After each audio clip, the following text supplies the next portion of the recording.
बिस्मिल्लाहिर्रहमानिर्रहीम। आज हम इनर ईयर के एनाटॉमी के बारे में पढ़ेंगे। देखें, हम ईयर के बारे में जो पढ़ते हैं, हमें पता है ईयर को ना हम अपनी ईच के लिए 3 पार्ट्स में डिवाइड करते हैं। एक्सटर्नल ईयर, मिडल ईयर और उसके बाद इनर ईयर। देखें, एक्सटर्नल और मिडल ईयर के हमारा उसके साथ आज कोई कंसर्न नहीं है। आज हम सिर्फ इनर ईयर के बारे में पढ़ेंगे कि किस तरह जो है ना इनर ईयर के कौन कौन से स्ट्रक्चर हैं, इनर ईयर कहाँ कहाँ पे प्रेजेंट होता है, उसके बाद जो है ना इनर ईयर का कौन सा किस तरह के स्ट्रक्चर है, उनके फंक्शन कौन सा है, उसके बाद किस तरह वो वॉइस को जो है ना ब्रेन तक पहुँचा पाता है, उसके कौन कौन से जो है ना फंक्शन में किस तरह डिफ्रेंशिएट कर पाते हैं, उनके पार्ट्स कौन कौन से हैं। उसके बाद जो है ना डिफरेंट टाइप्स की जो वॉइसेस होती हैं, अम्मी की आवाज़, बहन की आवाज़, भाइयों की आवाज़, किसी दोस्त की आवाज़, हम क्विकली उससे पहचान जाते हैं। कैसे उनको हम पहचानते हैं, ठीक है ना, कैसे हम उनको डिफ्रेंशिएट कर पाते हैं, वो ब्रेन तक कैसे पहुंचती है, ब्रेन के किस पार्ट तक पहुंचती हैं। ये सारा चीज़ें जो है ना आज हम इनर ईयर के साथ हमारा कंसर्न है। ठीक है, सबसे पहले जो है ना हम इनर ईयर के जो स्ट्रक्चर है, मेन इनर ईयर को कितने पार्ट्स में डिवाइड किया जाता है, हम उसके बारे में पढ़ लेते हैं। और उसके बाद जो है ना हम के ठीक है, सबसे पहले अगर हम इनर ईयर को देखें ना, इनर ईयर को हम 3 पार्ट्स में डिवाइड करते हैं इनर ईयर को। ठीक है ना, इनर ईयर हमारे पास ना 3 पार्ट्स में डिवाइड होता है। एक पार्ट को हम सेमी सर्कुलर कैनाल कहते हैं, एक हमारे पास वेस्टिब्यूल होता है और एक हमारे पास कॉकलिया होता है। जो सेमी सर्कुलर कैनाल और वेस्टिब्यूल है ना, इन दोनों का मेन फंक्शन जो है ना बैलेंसिंग के साथ होता है। किस तरह बॉडी को बैलेंस करनी है एंड इक्विलिब्रियम, और इसको इक्विलिब्रियम पे रखना है। ठीक है, अब मैं यहाँ पे सीधा स्ट्रेट खड़ा हुआ हूँ ना, उसकी वजह यह है कि मेरे जो सेमी सर्कुलर कैनाल और वेस्टिब्यूल है ना, ये बिल्कुल सही तरीके से काम कर रहे हैं। मैं चलता हूँ, मैं खाता हूँ, मैं पीता हूँ, मैं लेट जाता हूँ, मैं जंपिंग करता हूँ। ठीक है ना, ये सारी चीज़ों का कंसर्न जो हमारी बॉडी का बैलेंस होता है, मुझे पोस्चर मेरा सीधा मेंटेन किया हुआ है। तो ठीक है, तो ये सारा काम जो है ना सेमी सर्कुलर कैनाल और वेस्टिब्यूल से होता है। ये जब हम सेमी सर्कुलर कैनाल और वेस्टिब्यूल की सेपरेट वीडियो बनाएंगे ना, इंशाल्लाह हम उसमें डिटेल से पढ़ेंगे। और ये जो कॉकलिया होता है ना, इसका मेन फंक्शन हमारा हेयरिंग के साथ होता है, किस तरह हम सुन पाते हैं। ठीक है, तो आज हमारा मेन कंसर्न कॉकलिया के साथ है। ये 3 सेमी सर्कुलर कैनाल्स हैं, ये वाला पोर्शन सेमी सर्कुलर कैनाल कहलाता है। ठीक है, ये सेमी सर्कुलर कैनाल्स हमारे पास 3 होती हैं। ठीक है, ये जो ऊपर वाली आपको नजर आ रही है, चूंकि ये टॉप पे है, सुपीरियर है, तो इस वजह से इसे या सुपीरियर सेमी सर्कुलर कैनाल कहते हैं, या एंटीरियर जो है ना सेमी सर्कुलर कैनाल, इसको कहते हैं एंटीरियर सेमी सर्कुलर कैनाल। ठीक है, ये जो पीछे वाली साइड पे है, पोस्टीरियर साइड पे, इसे पोस्टीरियर सेमी सर्कुलर कैनाल कहते हैं। ये वाली आपको नजर आ रही है, ये बिल्कुल ये बोर्ड से बाहर की तरफ आई होती है, बिल्कुल कान की तरफ, लेटरल साइड पे, तो इसे जो है ना लेटरल सेमी सर्कुलर कैनाल कहते हैं। इन सब के अंदर जो है ना, ये आपको ग्रीन ग्रीन कलर का फ्लूइड नजर आ रहा है, ये इनके अंदर फ्लूइड जा रहा होता है। ठीक है ना, इसको हम डिटेल से जब सेमी सर्कुलर कैनाल वाली वीडियो होगी ना, और अभी कॉकलिया की वीडियो में भी इंशाल्लाह पढ़ लेंगे। तो इसकी जो लोकेशन है, लोकेशन जो है ना, ये पेट्रस पार्ट ऑफ टेम्पोरल बोन में प्रेजेंट होता है। लोकेशन जो है ना टेम्पोरल बोन की है इसकी, यानी ये टेम्पोरल बोन में प्रेजेंट होता है इनर ईयर, और टेम्पोरल बोन में भी किस जगह, पेट्रस part of temporal bone, पेट्रस part of temporal bone में प्रेजेंट होता है। जो हमारे पास टेम्पोरल बोन होती है ना, टेम्पोरल बोन कौन सी बोन है, ये कान से ऊपर वाली बोन है। ठीक है, ये जो टेम्पोरल बोन होती है ना, इसके डिफरेंट टाइप्स के पार्ट्स होते हैं। इसका जो है ना squamous part of temporal bone है, पीछे mandibular part of temporal bone है, और उसके बाद एक पेट्रस पार्ट ऑफ टेम्पोरल बोन होता है। लेट्स सपोज अगर मैं ये स्कल बनाता हूँ, ठीक है, ये स्कल है, ये अगर इंसान के कान है, ठीक है, और ये ऊपर से नाक है, ये मैंने ऊपर से स्कल को काटा हुआ है, अंदर से जो ब्रेन था और जो भी मटेरियल था उसे निकाल दिया। ठीक है, तो हमारे पास जो ऊपर से हाफ स्कल कटा हुआ है वो कुछ इस तरह से नजर आएगा, ये कुछ बाल टाइप के हैं। तो हमें ऊपर से जो है ना स्कल, जो खोपड़ी होती है, वो इस तरह की नजर आती है। तो अगले वाले पोर्शन को हम कहते हैं एंटीरियर क्रेनियल फोसा, इस वाले को हम कहते हैं मिडल क्रेनियल फोसा, और पीछे वाले को हम कहते हैं पोस्टीरियर क्रेनियल फोसा। ठीक है, अब ये जो मिडल क्रेनियल फोसा होता है ना, मिडल क्रेनियल फोसा के इतने से पार्ट को हम पेट्रस पार्ट ऑफ टेम्पोरल बोन कहते हैं। पेट्रस पार्ट है और टेम्पोरल बोन, चूंकि यहाँ पे टेम्पोरल बोन होती है, आगे फ्रंटल बोन होती है, पीछे ऑसिपिटल बोन होती है, तो जो ये टेम्पोरल बोन है ना, इसके इस पार्ट को, टेम्पोरल बोन को जो है ना पेट्रस पार्ट ऑफ टेम्पोरल बोन कहता है। तो इस पेट्रस पार्ट ऑफ टेम्पोरल बोन में यहाँ पे मिडल ईयर है, ये कान है, ये एक्सटर्नल अकॉस्टिक मीएटस आता है, ये मिडल ईयर है। मिडल ईयर को जब हम ऊपर से देखते हैं ना, हमें यूँ डब्बा सा नजर आता है। ठीक है, चूंकि जो है ना ये कम बन डब्बी टाइप की नजर आती है, इसके ये रूफ होती है, नीचे इसकी बेस होती है, ये मीडियल लेटरल साइड, ये मीडियल साइड, ये एंटीरियर और ये पोस्टीरियर साइड होती है इसकी। ठीक है, आगे हम तो और ये यहाँ पे जो है ना हमें हमारे पास ये इनर ईयर नज़र आता है, ये 3 सेमी सर्कुलर कैनाल है, वेस्टिब्यूल, और ये यहाँ पे ये पेट्रस पार्ट ऑफ टेम्पोरल बोन में इसकी लोकेशन है। ठीक हो गया, तो ये जो इनर ईयर के अंदर ये जो ये वाला पोर्शन हमें बताया, आपको मैंने बताया ये सेमी सर्कुलर कैनाल है। ये वाला जो डायलेटेड पोर्शन है ना, ये वाला, ये इसको हम कहते हैं, ये हमारे पास जो है ना वेस्टिब्यूल है, इसको हम वेस्टिब्यूल कहते हैं। इस वेस्टिब्यूल के भी आगे दो पार्ट होते हैं। इस वेस्टिब्यूल को भी हमने दो हिस्सों में डिवाइड किया होता है, एक को हम कहते हैं यूट्रिकल और एक को हम सैक्यूल कहते हैं। ये वाला पोर्शन आपको नज़र आ रहा है, ये जो रेड रेड कलर का, ये दो, ये हमारे पास यूट्रिकल है और ये हमारे पास सैक्यूल है। अब ये जो यूट्रिकल और सैक्यूल होते हैं ना, इनमें जो है ना एक स्पेशल ऑर्गन होता है जिसे मैक्यूली कहते हैं। उस मैक्यूली में जो है ना आगे हेयर सेल्स होते हैं, जो हेयर सेल जो है ना इनकी बैलेंसिंग और लीनियर इक्विलिब्रियम में जो है ना बहुत इंपॉर्टेंट रोल प्ले करते हैं। देखें वेस्टिब्यूल और सेमी सर्कुलर कैनाल, इन सारों में जो है ना मेन जो फंक्शनल यूनिट है ना वो इनके हेयर सेल्स है। जो कॉकलिया होता है इसमें भी हेयर सेल्स होते हैं, जो यूट्रिकल्स हैं और सैक्यूल है इनमें भी हेयर सेल होते हैं, और इसके जो सेमी सर्कुलर कैनाल का ये वाला डायलेटेड पोर्शन है इसे एम्प्यूला कहते हैं, इसमें भी हेयर सेल्स ही होते हैं।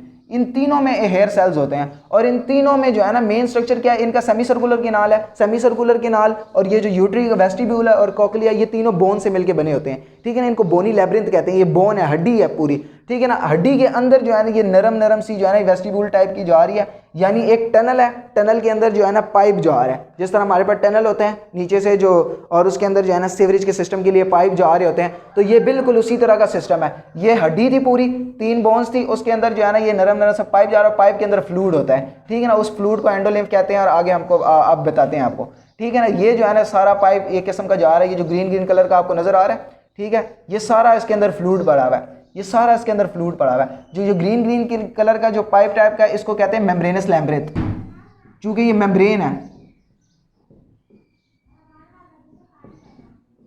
और ये जो बाहर ये जो हड्डी टाइप के, इसे जो है ना बोनी लैब्रिंथ कहते हैं। ये जो मेम्ब्रेनस लैब्रिंथ होती है इसके अंदर भी फ्लूइड होता है, और बोनी लैब्रिंथ जो होती है ना इसके अंदर भी फ्लूइड होता है, ठीक है ना। और ये जो फ्लूइड होता है ये बहुत ही ज़्यादा इंपॉर्टेंट होता है और ये डिफरेंशिएट भी करते हैं इनको, ठीक है। ये भी देखें, ये जो वाइट वाइट पोर्शन है ये भी बोनी लैब्रिंथ है, और ये भी जो है ना ये जो ग्रीन ग्रीन पोर्शन है ये भी जो है ना मेम्ब्रेनस लैब्रिंथ है। बोनी लैब्रिंथ, मेम्ब्रेनस लैब्रिंथ, बोनी लैब्रिंथ, मेम्ब्रेनस लैब्रिंथ, ठीक है। और जो बोनी लैब्रिंथ होता है ना, इसके अंदर जो फ्लूइड होता है उसे पेरीलिम्फ कहते हैं, और ये सोडियम रिच फ्लूइड होता है कि इसके अंदर जो है ना सोडियम, पोटेशियम रिच फ्लूइड है, सॉरी, इसके अंदर पोटेशियम आयंस बहुत ज़्यादा होते हैं। और जो एंडोलिम्फ होता है, जो ये वाले ये जो मेम्ब्रेनस लैब्रिंथ है इसके पोर्शन को कहते हैं हम एंडोलिम्फ, और एंडोलिम्फ सोडियम रिच फ्लूइड होता है, ठीक हो गया। तो ये हमारे पास मेन कंसर्न था। हमारे पास क्या क्या चीज़ें होती हैं दोबारा हम हाईलाइट कर लेते हैं, ठीक है। हमारे पास जो इनर ईयर होता है उसको हमने 3 पोर्शन में डिवाइड किया हुआ, सेमी सर्कुलर कैनाल, वेस्टिब्यूल और कॉकलिया। सेमी सर्कुलर कैनाल और वेस्टिब्यूल का मेन काम बैलेंसिंग और इक्विलिब्रियम के साथ होता है कि बॉडी के पोस्चर को मेंटेन करना। सीधा चल लूँ मैं, ये बिल्कुल ये वेस्टिब्यूल और सेमी सर्कुलर कैनाल के, मैं जॉगिंग करता हूँ, मैं खाता हूँ, मैं पीता हूँ, मैं सोता हूँ, मैं लेटता हूँ, मेरी अभी बॉडी बैलेंस हुई हुई है, मुझे चक्कर नहीं आ रहे, मैं गिर नहीं रहा, ये सारा जो है ना सेमी सर्कुलर कैनाल वेस्टिब्यूल की वजह से। वेस्टिब्यूल हमें सीधा चलने में मदद करती है, उछलने कूदने में मदद करती है। जो सेमी सर्कुलर कैनाल होते हैं ना ये एंगुलर रोटेशन में, मिसाल के तौर पर मैं घूमता हूँ तो घूमने के बाद जो है ना मैं यूं जाके गिर नहीं जाता जब तक मैं बहुत ज़्यादा घूमता ना रहो, ठीक है। तो वो सेमी सर्कुलर कैनाल के अंदर फ्लूइड होता है, वो फ्लूइड जो है ना उस फ्लूइड का जो है यहाँ पे एम्प्यूला के साथ कनेक्शन होता है। इस एम्प्यूला में हेयर सेल्स होते हैं, वो हेयर सेल्स कंटिन्यूअली ब्रेन को मैसेज पहुंचाते रहते हैं, और ब्रेन के पोर्शन के साथ जो सेरिबेलम होता है जिसका जो है ना बॉडी के पोस्चर मेंटेनेंस के साथ और प्रोप्रियोसेप्शन के साथ मेन रोल है, ये उसके साथ कंसर्न होते हैं, और वो जो है ना बॉडी के पोस्चर को मेंटेन करने में बहुत इंपॉर्टेंट रोल प्ले करता है। आज हम सिर्फ कॉकलिया के बारे में पढ़ेंगे कि कॉकलिया का कौन कौन से पोर्शन होते हैं। वेस्टिब्यूल को मैंने आपको बता दिया, यूट्रिकल और सैक्यूल होता है, यूट्रिकल और सैक्यूल भी बड़े ज़्यादा इंपॉर्टेंट है, इनमें भी हेयर सेल्स होते हैं, ठीक है। जो एम्प्यूला में हेयर सेल्स होते हैं उसे क्रिस्टा एम्पुलरिस कहते हैं, और जो यूट्रिकल और सैक्यूल में हेयर सेल्स होते हैं ना उन्हें जो है ना मैंने आपको बताया मैक्यूली कहते हैं, ठीक है। और यहाँ पे जो कॉकलिया के अंदर हेयर सेल्स होते हैं इसे ऑर्गन ऑफ कॉर्टाई कहते हैं, ये ऑर्गन ऑफ कॉर्टाई है, ठीक है। तो हमारा जो मेन कंसर्न आज है वो हेयरिंग के साथ है, ठीक हो गया। देखें अगर हम कॉकलिया के बारे में आए, कॉकलिया को स्टडी करने से पहले ना हमने जिस चीज़ को भी स्टडी करना होता है उसका हम डायसेक्शन करते हैं। हमने ब्रेन को स्टडी करना होता है उसकी डायसेक्शन करते हैं, किडनी को स्टडी करना होता है उसकी डायसेक्शन करते हैं, तभी जाके हमें उसके अंदर नेफ्रॉन्स और जो ब्रेन के मेन पोर्शन होते हैं वो नज़र आते हैं। लेट्स सपोज मैंने अगर कॉकलिया को स्टडी करना है, मैं इसको भी काटूंगा, मैंने इसको ना यूँ काटा है, ठीक है, यहाँ से यूँ काट दिया है, और मैंने उसको काटने के बाद जो हमारे पास मेन स्ट्रक्चर बने हैं उसको मैंने यूँ बना दिया, ठीक हो गया। ये मैंने यूँ काट दिया इसको। अब मैं यूँ काटूंगा ना तो देखें यहाँ पे यूँ वाला पोर्शन, ये सारी चीज़ें, ये मेरे पास यूं यूं यूं यूं यूं साइडों पे आ गया, और ये जो मेरे पास जो बोन थी एक बड़ी, ये बोन मेरे पास यहाँ पे आ गया। ठीक हो गया, ये मेरे पास दरमियान में बोन आ गया, और ये मेरे पास जो है ना ये कॉकलियर के पोर्शंस आ गए, ये कॉकलिया मेरे पास। जब हम इसको जो है ना स्पेसिफिकली माइक्रोस्कोप से किसी भी चीज़ से देखते हैं जिसको हम ऑब्जर्व करने के लिए इस्तेमाल करते हैं, तो हमें जो है ना यहाँ पे एक मेम्ब्रेन यूं नज़र आती है, एक मेम्ब्रेन यूं नज़र आती है। इसका मतलब ये है कि इस पोर्शन को ना 3 हिस्सों में आगे फर्दर डिवाइड किया होता है। जो ये ऊपर वाला पोर्शन होता है ना, हम इसे कहते हैं स्केला वेस्टिबुलाई। जो मिडल वाला पोर्शन होता है इसके हम कहते हैं स्केला मीडिया, मिडल वाले पोर्शन को, और नीचे वाले पोर्शन को कहते हैं स्केला टेम्पेनाई। दोबारा scala vestibuli, scala media, scala tympani, scala vestibuli, scala media, scala tympani. ठीक हो गया, ये बाकी सारे हो गए स्केला मीडिया और स्केला वेस्टिबुलाई। ये 2.5 टन होते हैं तकरीबन, जो है ना 2.5 टन जो है ना ये कोक्लिया ने लिए होते हैं इस बोन के इर्द गिर्द। ठीक हो गया, 2.5 टन लिए होते हैं। अब ये जो एक पोर्शन है ना, एक ये कॉकलियर का पोर्शन, ये हम यहाँ पे स्टडी करते हैं। इसको हमने जूम किया हुआ है कि किस तरह जो है ना ये scala vestibuli, scala media, scala tympani का आगे को रिलेशनशिप है, और किस तरह जो है ना साउंड वेव्स पहुँच पाती हैं। देखिए सबसे पहले यहाँ तक जो है ना कॉकलिया तक पहुँचने के लिए साउंड वेव्स कहाँ से पास करती है। सबसे पहले कान तक, कान के एक्सटर्नल अकूस्टिक मीटस से पास होकर वो जाती हैं। एक्सटर्नल अकूस्टिक मीटस से पास होने के बाद जो है ना वो टिम्पैनिक मेम्ब्रेन के साथ टकराएंगे। टिम्पैनिक मेम्ब्रेन वाइब्रेट करती है। टिम्पैनिक मेम्ब्रेन की वाइब्रेशन के साथ जो है ना उसके साथ मेलियस, इनकस और स्टेपीस लगे होते हैं। सबसे पहले मेलियस वाइब्रेट करता है। मेलियस जो काइनेटिक एनर्जी, जो इलेक्ट्रोमैग्नेटिक वेव्स से जो एनर्जी आ रही थी वो काइनेटिक एनर्जी में कन्वर्ट हो जाती है और मेलियस को मिलती है। फिर मेलियस वाइब्रेट करता है, मेलियस इनकस को मिलती है। वो जो काइनेटिक एनर्जी मेलियस इनकस से फिर स्टेपीस को वाइब्रेट करता है। वो जो स्टेपीस होता है ना, वो जो फुट प्रोसेसेस ऑफ स्टेपीज होता है यहाँ पे यूं, वो स्टेपीज यहाँ पे इसके साथ कनेक्ट हुआ होता है। इस जो ये जो कॉकलिया है ना, ये कॉकलिया यहाँ पे, ठीक है, यहाँ पे जो फुट प्रोसेसेस ऑफ स्टेपीज है ना, ये यहाँ पे इस कॉकलिया इसके साथ, ये कॉकलिया है एक किस्म का। कॉकलिया का चूँकि हमने पोर्शन लेके जूम किया हुआ है, तो ये कॉकलिया के साथ इसके साथ जो है ना कनेक्ट हुआ होता है। तो इस विंडो को कहते हैं ओवल विंडो। देखें, अगर हमारे पास जो है ना किसी भी चीज़ के अंदर हमने वाइब्रेशन पैदा करनी है या किसी चीज़ के अंदर जो है ना हमने मैसेज पहुंचाना है, तो कोई ना कोई पोर्शन होना चाहिए कि जिसके ज़रिए आगे पोर्शन मैसेज पहुंचाया जाए। तो ये जो ओवल विंडो होती है ना, इसका मेन कंसर्न ये होता है कि ये ओवल विंडो होती है ना, ये वाइब्रेट करती है। ओवल विंडो वाइब्रेट कर जाती है। जब ओवल विंडो वाइब्रेट करती है ना, तो उसके बाद जो है ना आगे मैसेज कंडक्ट होता है। ये वाला मैंने आपको बताया था। इस पोर्शन को क्या कहते हैं? इस पोर्शन को कहते हैं स्केला वेस्टिबुलाई, इसको कहेंगे स्केला मीडिया, और ये हमारे पास स्केला टेम्पेनाई होता है। अब जो ये जो स्केला वेस्टिबुलाई होता है ना, इसके अंदर भी फ्लूइड पड़ा होता है, यानी पानी टाइप का, इसके अंदर भी फ्लूइड पड़ा होता है। ठीक है, अब जो ये स्केला वेस्टिबुलाई होता है, इसके अंदर भी फ्लूइड पड़ा होता है। यहाँ पे यूं यूं यूं यूं यूं पानी टाइप का समझ लिया आप। ठीक है, स्केला मीडिया के अंदर भी फ्लूइड पड़ा होता है और स्केला टेम्पेनाई के अंदर भी फ्लूइड पड़ा होता है। ठीक है, यहाँ पे पानी टाइप का यूं यूं यूं यूं पड़ा होता है स्केला वेस्टिबुलाई।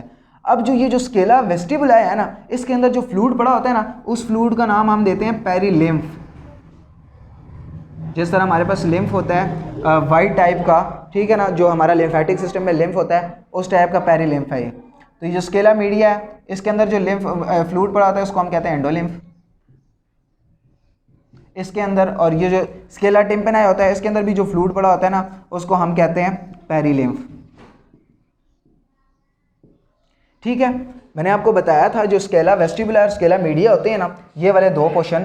ठीक है, ये जो स्केला मीडिया है, ये वाला देखें, ये स्केला वेस्टिबुलाई है, दरमियान में जो मेम्ब्रेन जा रही है स्केला मीडिया है, और जो ये नीचे वाला पोर्शन है ना, ये स्केला टेम्पेनाई है हमारे पास। ठीक है, अब ये जो ये स्केला वेस्टिबुलाई है, ये भी हड्डी है, ये बोन है। ठीक है, इस बोन के अंदर फ्लूइड जा रहा है। और ये जो स्केला टेम्पेनाई है, ये भी बोन है, इसके अंदर भी फ्लूइड जा रहा है। और ये जो मैंने आपको बताया था एक टनल टाइप का है, जिसके अंदर पाइप सट जा रही है, जो मेम्ब्रेन सी जा रही है, इसको हम कहते हैं कि स्केला मीडिया। और इस स्केला मीडिया के अंदर जो फ्लूइड होता है उसे एंडोलिम्फ कहते हैं। देखें, ये इधर भी फ्लूइड पड़ा हुआ है, इधर भी फ्लूइड पड़ा हुआ है, और अंदर भी फ्लूइड जा रहा है। जो पाइप के अंदर फ्लूइड जा रहा है वो डिफरेंशिएट है, वो डिफर कर रहा है इनसे। उस किस तरह डिफरेंट कर रहा है? वो पोटेशियम रिच फ्लूइड है, और ये जो है ये सोडियम रिच फ्लूइड है। ठीक, और स्केला टेम्पेनाई और पेरिलिम्फ। और ये जो स्केला मीडिया के अंदर जो फ्लूइड है उसे एंडोलिम्फ कहते हैं। ठीक है, और सबसे जो मेन जो स्ट्रक्चर ऑफ फंक्शनल यूनिट है ना, वो एंडोलिम्फ होता है। एंडोलिम्फ के अंदर ऑर्गन ऑफ कॉर्टी होता है जो मैसेज को आगे कंडक्ट करता है। देखें, स्केला वेस्टिबुलाई के पास हम आगे, स्केला वेस्टिबुलाई में जो है ना वाइब्रेशन थी। देखें यहाँ पे जो है ना ये फुट स्टेपीज वाइब्रेट करती हैं, पापा पापा पापा, वो वाइब्रेशन से जो है ना ओवल विंडो वाइब्रेट करेगी। जब ओवल विंडो वाइब्रेट करेगी ना तो ये जो फ्लूइड बढ़ा हुआ है, जिस तरह पानी होता है, पानी के अंदर हम पत्थर फेंक देते हैं, जो पानी के अंदर पत्थर फेंकते हैं क्या होता है, उसके अंदर यूँ वाइब्रेशन प्रोड्यूस होती है, यूँ यूँ यूँ, याद आगे वेव्स प्रोड्यूस होती हैं। जो वेव्स आगे जो है ना इनका ये जो ये वाला पोर्शन होता है क्रस्ट और ये ट्राफ, वो वेव प्रोड्यूस होती हैं। जब वो वेव्स प्रोड्यूस होती है ना, वो वेव्स क्या करेगी, ये वाली जो मेम्ब्रेन है ना इसको वाइब्रेट करवाएगी। इस मेम्ब्रेन का नाम होता है रीजनर्स मेम्ब्रेन। मैं आर छोटा सा लिख रहा हूँ, REISENERS, रीजनर्स मेम्ब्रेन। इस रीजनर्स मेम्ब्रेन का मेन काम ये होता है कि जो स्केला वेस्टिबुलाई और स्केला मीडिया है ना, इनके फ्लूइड्स को जो है ना ये आपस में मिक्स होने नहीं देता। इनको जो है ना दरमियान में से जो है ना एक लाइन टाइप की बनाई हुई है, यानी एक बाउंड्री टाइप की बनाई हुई है कि स्केला वेस्टिबुलाई और स्केला मीडिया के अंदर जो फ्लूइड है उसकी वजह यह है कि इसके अंदर पेरिलिम्फ फ्लूइड है और इसके अंदर जो है ना एंडोलिम्फ है। इसके सोडियम रिच फ्लूइड है और पोटेशियम रिच फ्लूइड है, इन दोनों को मिक्स नहीं होने दे सकते। और इसी तरह जो यहाँ पे ये ग्रीन वाली मेम्ब्रेन है, ये जो ग्रीन मेम्ब्रेन है जिसका मेन फंक्शन ये है कि वो स्केला मीडिया और जो स्केला टिम्पन है इनके फ्लूइड को मिक्स होने से बचाती है। इसको हम कहते हैं बेजलर मेम्ब्रेन।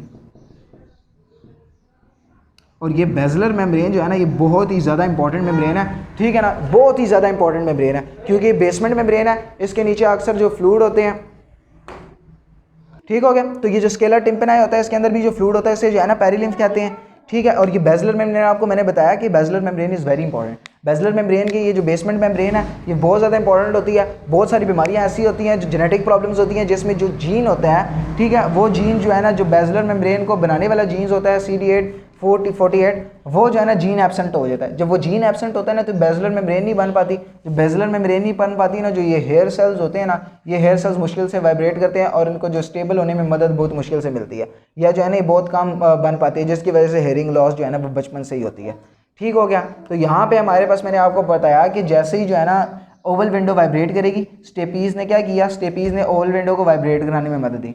ओवल विंडो ने वाइब्रेट किया, चूंकि ओवल विंडो जो ये फ्लूइड था पेरिनिम्फ के साथ लगी हुई थी, तो ओवल विंडो ने वाइब्रेट किया, इसके अंदर फ्लूइड फील्ड वाइब्रेशंस पैदा हुई, मोशन पैदा हुई, उसकी वजह से जो ये रीजनल मेम्ब्रेन है ये वाइब्रेट करेगी। रीजनल मेम्ब्रेन यहाँ से जो है ना इस वाली मेम्ब्रेन के साथ जुड़ी हुई है, इस मेम्ब्रेन को हम कहते हैं इस मेम्ब्रेन।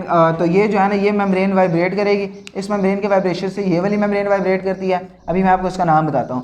तो ये वाली मेम्ब्रेन जब वाइब्रेट करती है ना तो इसके साथ जो है ना ये छोटे छोटे हेयर सेल्स लगे होते हैं। देखें ये जो हेयर सेल्स होते हैं ना ये 4 रोज बनाते हैं। मैंने ये एक हेयर सेल अलहदा बनाया और ये 3 हेयर सेल्स अलहदा बनाए। ये सिर्फ एक हेयर सेल नहीं होता, ये बहुत ज़्यादा इसकी रोज होती हैं। जो ये अकेला हेयर सेल बनाया ना इसको हम कहते हैं इनर हेयर सेल, ये इसकी सिर्फ एक रो होती है। और ये वाला जो मैंने सेल 3 बनाया ना इसकी 3 रोज होती हैं, इसको कहते हैं आउटर हेयर सेल्स।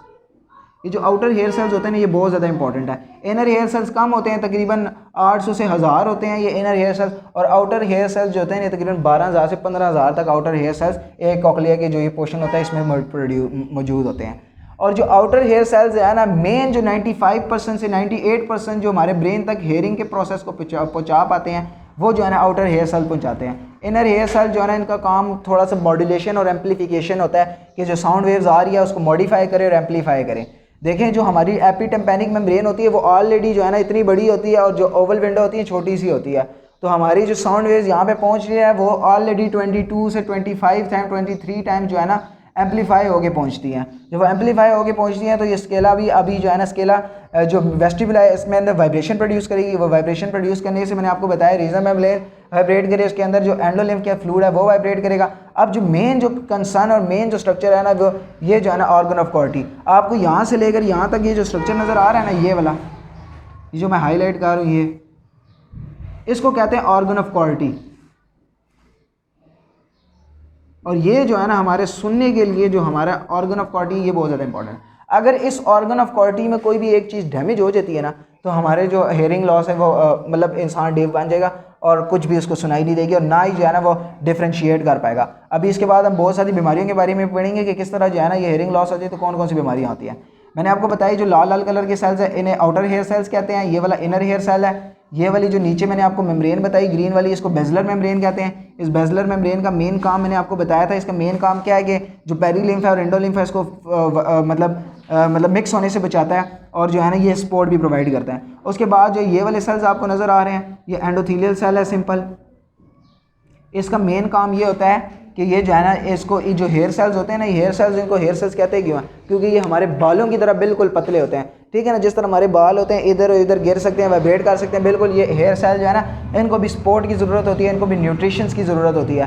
तो ये जो न्यूट्रिशंस और सपोर्ट होती है, तो ये जो एंडोथेलियल सेल है, एक तो ये जो दोनों तरफ से घेर के रखेंगे, ठीक है। अगर ये देखेंगे मेरे पास मार्कर है, अगर इसमें मार्कर को छोड़ दूंगा ना, तो ये मेरा मार्कर जो है ना इधर भी गिर सकता है, इधर भी गिर सकता है, नीचे भी गिर सकता है। तो नीचे से जो सपोर्ट हेयर सेल्स को प्रोवाइड किया वो तो बेसिलर मेम्ब्रेन है। अब इसको इधर से गिरने से बचाना और इधर से गिरने से बचाना, क्योंकि अगर ये यूं होगा और यूं होगा ना, तो एक्शन पोटेंशियल फायर हो जाता है, और जब एक्शन पोटेंशियल फायर होता है ना, तो उसके बाद जो है ना ब्रेन तक मैसेज पहुंच जाता है। वो एक्शन पोटेंशियल फायर किस तरह अभी हम पढ़ते हैं। तो इसको यूं गिरने से और यूं गिरने से बचाने के लिए जो एंडोथेलियल सेल्स होते हैं ना, ये सपोर्ट प्रोवाइड करते हैं, ताकि जो है ना ये यूं वाइब्रेट ना हो, और वो सपोर्ट इनको प्रोवाइड करते हैं। उसके बाद क्या होता है, ये जो मेम्ब्रेन है, ये जो हेयर सेल्स है, ये डिफ्लेक्ट होते हैं। डिफ्लेक्ट करने के बाद एक्शन पोटेंशियल फायर होता है। ये हमारे पास जो है ना, ये स्कॉर्पस गैंग्लियन है, ठीक है। हमारे पास जितने भी जो स्कॉर्पस गैंग्लिया इसको कहते हैं, ये स्कॉर्पस गैंग्लिया जो है ना सेल बॉडीज़ है, इसके जो है ना ये पेरिफेरल प्रोसेसेस थे, और ये सेंट्रल प्रोसेसेस है जो पॉन्स की तरफ जाता है। तो जो मेन जो सेंसरी गैंग्लियन है इसका, तो ये हमारे पास कॉर्पस गैंग्लियन है। तो हमारे पास जितनी सेंसरी सेंसेशन होती है ना, उनके लिए स्पेशल सूडो यूनिपोलर गैंग्लियन होते हैं। जैसे हमारे पास ट्राइजेमिनल नर्व है, वो हमारे फेस का आधे फेस की सेंसेशन को ऊपर लेके जाती है, तो उन्हें जो है ना हम ट्राइजेमिनल गैंग्लियन कहते हैं। और इसी तरह जो आंखों के लिए होती है, सिलरी गैंग्लियन होती है। तो डिफरेंट टाइप्स के गैंग्लियंस होते हैं, ठीक है। और इसी तरह जो हमारे जो टच, पेन, टेम्परेचर और वाइब्रेशन की सेंसेशन और प्रोप्रियोसेप्शन की सेंसेशन लेके जाती हैं, जो स्पाइनल कॉर्ड में होती है, सूडो यूनिपोलर गैंग्लियन, ठीक है। तो इसी तरह जो यहाँ पे गैंग्लियन होती है ना, गैंग्लियन कहते हैं कि इसका group of cell bodies present in peripheral nervous system. तो ये हमारा पेरिफेरल नर्वस सिस्टम है, क्योंकि जो है ना ये ब्रेन और स्पाइनल कॉर्ड के अलावा है जो पेरिफेरल नर्वस सिस्टम है। पेरिफेरल नर्वस सिस्टम में जो गैंग्लिया प्रेजेंट होता है, यानी ग्रुप ऑफ सेल बॉडीज, जो सेल बॉडीज़ हैं।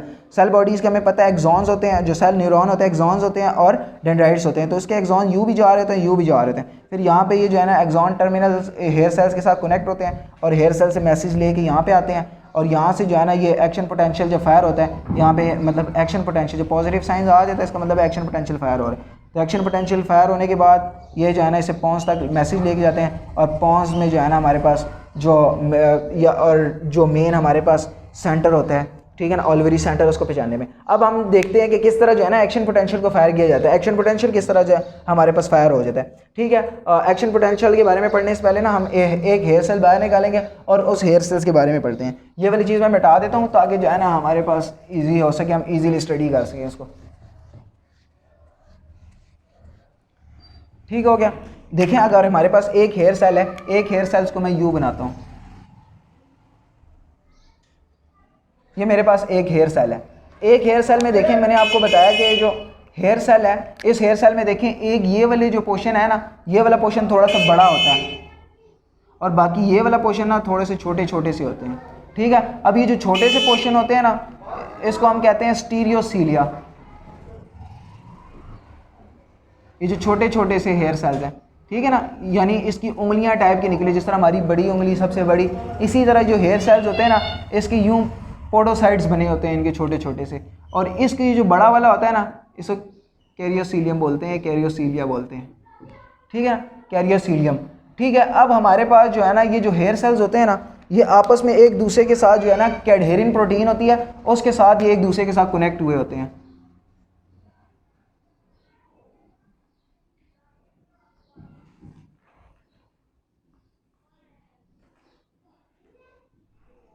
यानी नॉर्मली जो इनकी ओपनिंग है ये क्लोज हुई होती है। ये सेल मेम्ब्रेन है इनकी एक किस्म की, ये वाली। तो ये सेल मेम्ब्रेन के अंदर ये कैडहेरिन प्रोटीन होती है, ये प्रेजेंट होती है, और इन्होंने जो इनकी ओपनिंग है हेयर सेल्स की, ये बन गई होती है, ठीक है। यानी हेयर सेल के अंदर कोई भी फ्लूइड नहीं आ सकता।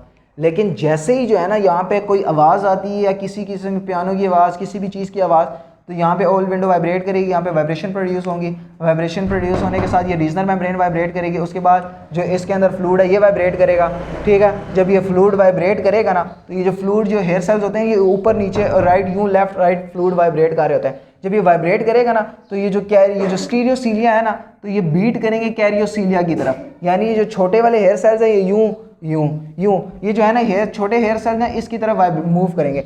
जब देखें ये चीज़ इसकी तरफ मूव करेगी, तो ये वाली जो चीज़ है ना जिसने ये कैडहेरिन प्रोटीन को जोड़ के रखा हुआ है, इसको हम टिप लिंक्स कहते हैं। यानी इन्होंने इसकी टिप्स को जो है ना जोड़ के रखा हुआ है, ठीक है, इसे टिपलिक्स कहते हैं। ये जो है ना मतलब अब जब जैसे स्टीरियोसीलिया बीट टुवर्ड्स कैरियोसीलिया, तो जो यहाँ पे जितने भी ये जो बाहर पड़ा हुआ है पेरीलिम्फ पड़ा हुआ है, पेरीलिम्फ के अंदर पोटेशियम रिच फ्लूइड है, तो साथ ही जो है ना पोटेशियम आयंस जो है ना हाईली पोटेशियम आयंस अंदर आ जाएंगे। स्टीरियोसीलिया के जो हेयर सेल्स हैं इसके अंदर हमारे पास पोटेशियम आयंस आ जाएंगे। जैसे पोटेशियम आयंस एंटर होंगे ना तो एक्शन पोटेंशियल जो है ना हमारे पास हमें पता है -55 होता है, -55 से -70 तक जाएगा। तो साथ ही यहाँ पे जो है ना कैल्शियम चैनल्स होते हैं, वोल्टेज गेटेड कैल्शियम चैनल्स, उसके अंदर कैल्शियम आयंस भी एंटर हो जाते हैं। जैसे ही कैल्शियम आयंस एंटर होते हैं, अब देखें हमारे पास एक्शन पोटेंशियल फायर हो जाता है, जो वोल्टेज है वो ऊपर चली जाती है, ठीक है ना, -70 +70 तक। और यहाँ पे जो है ना हमारे पास न्यूरोट्रांसमीटर्स होते हैं जो पहले से ही मिलके बने हुए होते हैं। अब यहाँ पे जो है ना हमारे पास एक प्रोटीन्स होती है जो इस मेम्ब्रेन के साथ भी होती है, इस मेम्ब्रेन के जो इसके साथ वेसिकल्स के साथ होती है, इसको वी स्नेयर्स कहते हैं। और इसके बाद हमारे पास ये जो मेम्ब्रेन होती है इसके साथ भी एक प्रोटीन होती है जिसे टी स्नेयर्स कहते हैं। अब जैसे ही जो है ना ये कैल्शियम आयंस अंदर आते हैं ना, तो कैल्शियम आयंस सबसे पहले क्या करते हैं, इस न्यूरोट्रांसमीटर के अंदर जो वी स्नेयर प्रोटीन है और जो मेम्ब्रेन के ऊपर टी स्नेयर प्रोटीन है, इनको आपस में जो है ना बाइंड करवा देती है। यानी यूं, और वहाँ से प्रोटीन यूं आई, उसकी प्रोटीन्स यूं वी स्नेयर, और यहाँ से ये टी स्नेयर्स।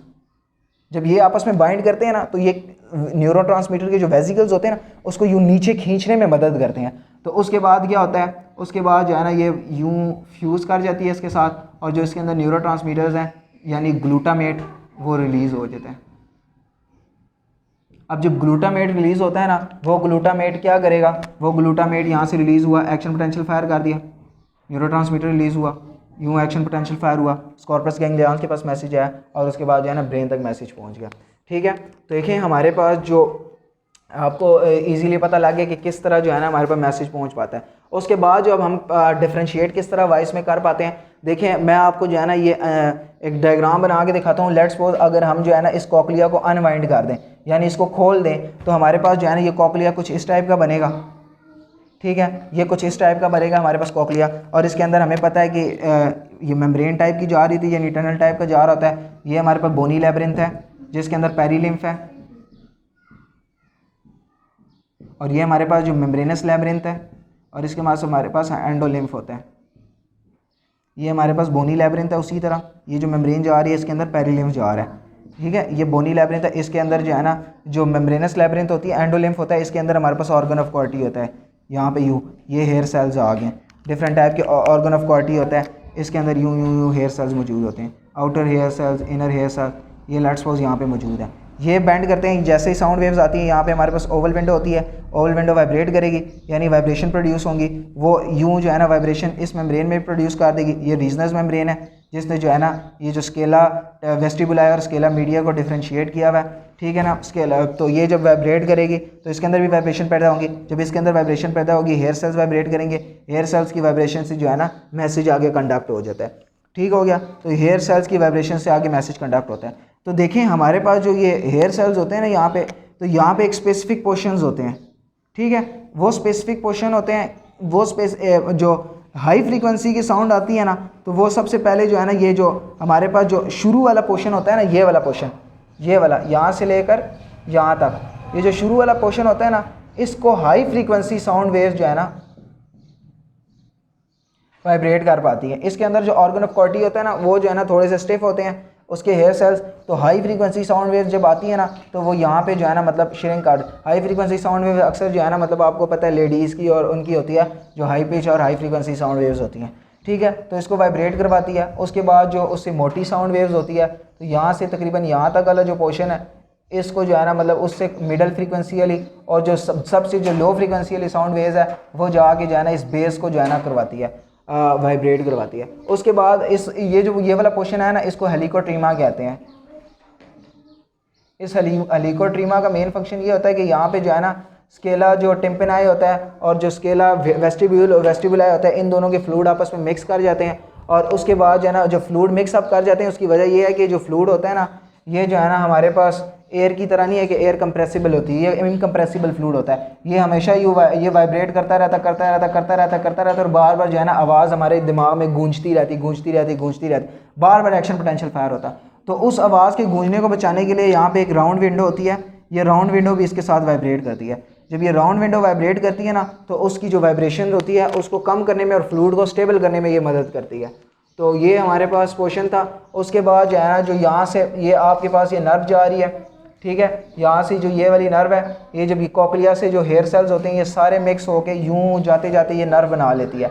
ये नर्व जो है ना फिर ये यहाँ पे वेस्टिबुलर नर्व और ये वेस्टिब्यूल और सेमी सर्कुलर केनाल से जो नर्व आ रही थी वो आपस में मिक्स कर जाती हैं, उसे वेस्टिबुलर नर्व कहते हैं, इसे कॉकलियर नर्व। ये दोनों मिल के जो है ना वेस्टिबुलर कॉकलियर नर्व बनाती हैं जो क्रेनियल नर्व नंबर 8 है, वेस्टिबुलर कॉकलियर नर्व, ये क्रेनियल नर्व नंबर 8 है। अब ये वेस्टिबुलर कॉकलियर नर्व आपको पता है ये पोन्स से निकलती है और जो इंटरनल अकूस्टिक मीएटस है हमारे पास उससे गुजरती जो है ना हमारे पास ये कॉकलिया के पास आती है और कॉकलिया के पास हुआ। हम दोबारा मोटा मोटा रिवाइज कर देते हैं। देखिए सबसे पहले मेन काम हमारे पास क्या हुआ, हमारे पास एयर जो साउंड थी किसी भी चीज़ की वो हमारे कान में एक्सटर्नल ईयर से एंटर हुई है। एक्सटर्नल ईयर से एंटर होने के बाद वो एक्सटर्नल अकूस्टिक मीएटस को क्रॉस करते करते वो हमारे पास मिडिल ईयर के पास आई है। मिडिल ईयर में जो है ना मेलियस इनकस और स्टेपरीज को उसने वाइब्रेट कराया।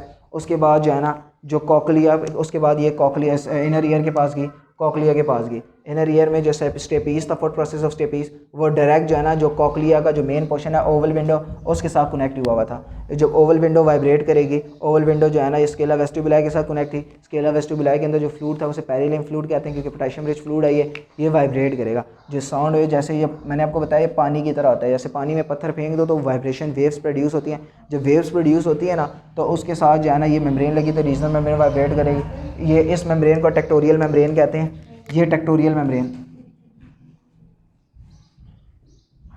ये टेक्टोरियल मेम्ब्रेन जो है ना इस हेयर सेल्स के साथ कनेक्ट होती है। जैसे ही ये वाइब्रेशन करती है एंडोलिम्फ के अंदर भी वाइब्रेशन क्रिएट हो जाती है। जब एंडोलिम्फ के अंदर मैंने आपको बताया था हेयर सेल्स होते हैं, वो हेयर सेल्स जो छोटे से कुछ किसी की छोटी छोटी सी उंगलियां बनी होती है जैसे स्टीरियोसीलिया कहते हैं, एक बड़ी उंगली बनी होती है जैसे कैरियोसीलियम कहते हैं।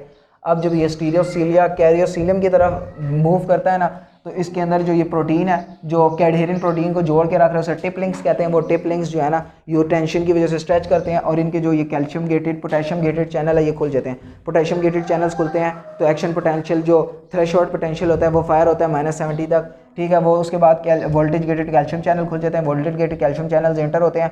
जब पोटेशियम आइंस आते हैं तब तक न्यूरोट्रांसमीटर रिलीज़ नहीं हो सकते। न्यूरोट्रांसमीटर तभी रिलीज़ होते हैं जब कैल्शियम आइंस आते हैं। जब कैल्शियम आइंस आते हैं तो ये न्यूरोट्रांसमीटर के अंदर ग्लूटामेट पहले से ऑलरेडी बना होता है। तो ये मैंने आपको बताया था कि न्यूरोट्रांसमीटर की मेम्ब्रेन के वेजिकल्स होते हैं, इनके मेम्ब्रेन के ऊपर एक प्रोटीन होती है जैसे वी स्नेयर्स कहते हैं, और जो ये प्रोटीन्स होती है जो मेम्ब्रेन के ऊपर होती है इसे टी स्नेयर्स कहते हैं। कैल्शियम आइंस आके वी स्नेयर्स और टी स्नेयर्स में बॉन्डिंग कराती है, ठीक है। जब वी स्नेयर्स और टी स्नेयर्स प्रोटीन आपस में बॉन्ड करते हैं तो ये न्यूरोट्रांसमीटर जो ग्लूटामेट है ये रिलीज़ हो जाता है। जब न्यूरोट्रांसमीटर रिलीज़ होता है तो एक्शन पोटेंशियल फायर होकर यहाँ पे स्कॉर्पस गैंग्लियन के पास आता है और उसके बाद जो हमारे पॉन्स के पास पहुँच जाता है और उसके बाद वो पॉन्स जो है ना डिफ्रेंशिएट करने में मदद करती है।